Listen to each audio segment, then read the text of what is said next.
Welcome back, everyone. I'm Jay from Investonomics, and it's that time of the week again. It is lecture time. So, kind of adding on to the lecture from last week on options, today we're going to be talking about the Greeks, and I'll start out with talking about delta, and then we'll also talk about gamma, and these two are actually closely related, so you'll see in the video today that that's very important. So these are the first two we're going to talk about. We'll cover the rest in later videos, but I hope you can learn something new, and I'll see you all next week.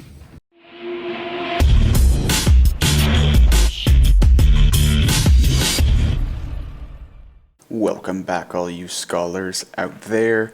This week we're talking about the option Greeks, and we're going to be talking about delta and gamma specifically. The Greek letters are associated with equity options, and that's the ones we're going to be talking about. And they're known as the Greeks, and they're part of what is called mathematical finance. They all measure, in one way or another, the sensitivity of the option's value to changes in some aspect of the underlying equity or stock. This week in particular, we're focused on two different Greek letters that are closely linked, as I've mentioned before. These are delta and gamma, and there's a reason I've paired them. Most Greeks are referred to as first-order Greeks. We'll take a look at this in a second, meaning that they measure the direct rate of change, or the first derivative, of the option's value when something is altered for the underlying asset. Alongside this, there are also second-order Greeks, which measure the rate of change of the rate of change, or the second derivative. And there's also third-order Greeks, which aren't discussed very often. Delta is a first-order Greek, and it measures the rate of change of the option's price or value when the underlying stock price changes by a certain amount or percentage. Gamma, on the other hand, is the rate of change of delta. So gamma is a second-order Greek.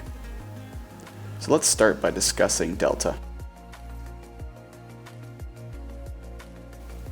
The rate of change of the delta Greek letter can be expressed as the following expression shows us. So here we have the delta, which is the actual Greek letter, and the change in V is on the top, or the value of the option, and change in stock price on the bottom. So we can see we have a fraction here. Delta is bounded between 0 and 1 because of this. And it's an absolute value, so means that it is between 0 and 1 no matter what. The option's value fluctuates a lot for a change in the stock price. The numerator is large and delta approaches a value of 1. If the option's value barely changes for the same stock price change, the numerator dissolves or goes away and delta approaches 0. So now this is important. A call option has a delta between 0 and 1, while a put option has a delta between -1 and 0. The highest in absolute value delta occurs when either a call or put is deep in the money, as it's called. We've discussed this in the last lecture, and nearing expiration. At this particular point, the option value moves 1-to-1 with the stock price.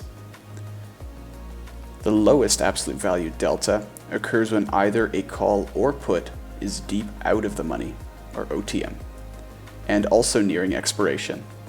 And at this point, the option value is no longer affected by changes in the stock price because it's so deep out of the money. For this reason alone, delta can be seen as the probability of profitability of the option that you're holding. So deep ITM options are in the money. Close to expiration will be profitable almost 100% if you're close to expiration, and deep OTM options, or out of the money, close to expiration will not be profitable at all, 0%. And when we're at the money, which means we're at the strike price of the option, we have a 50-50 chance to be profitable, meaning that delta is 0.5. When we have an at the money option, the option value changes by exactly 50% of the stock price change, and it's also very volatile. And to discuss that, we'll talk about gamma.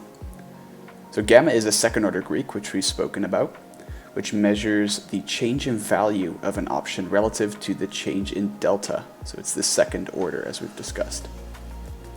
It serves to observe the moneyness of the option.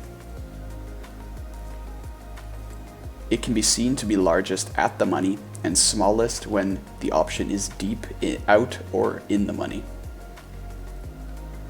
This means that the sensitivity of price changes is the largest in affecting the option's value when it's at the money, and this is why gamma is the largest. The further from the strike price the stock price gets from at the money, the smaller the price sensitivity, and the smaller the changes, which means a smaller gamma.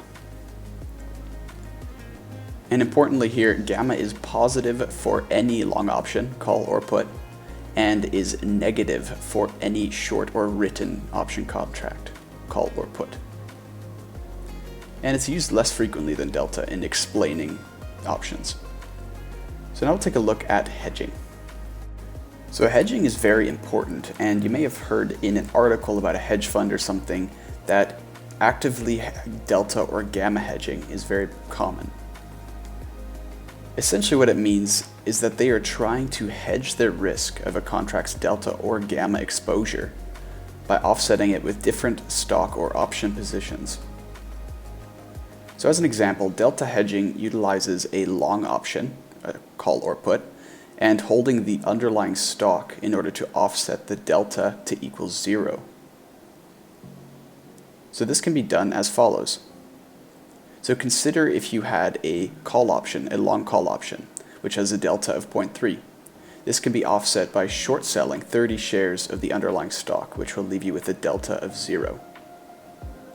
This can be costly, however, because it requires constant sale and purchase of the shares that you need.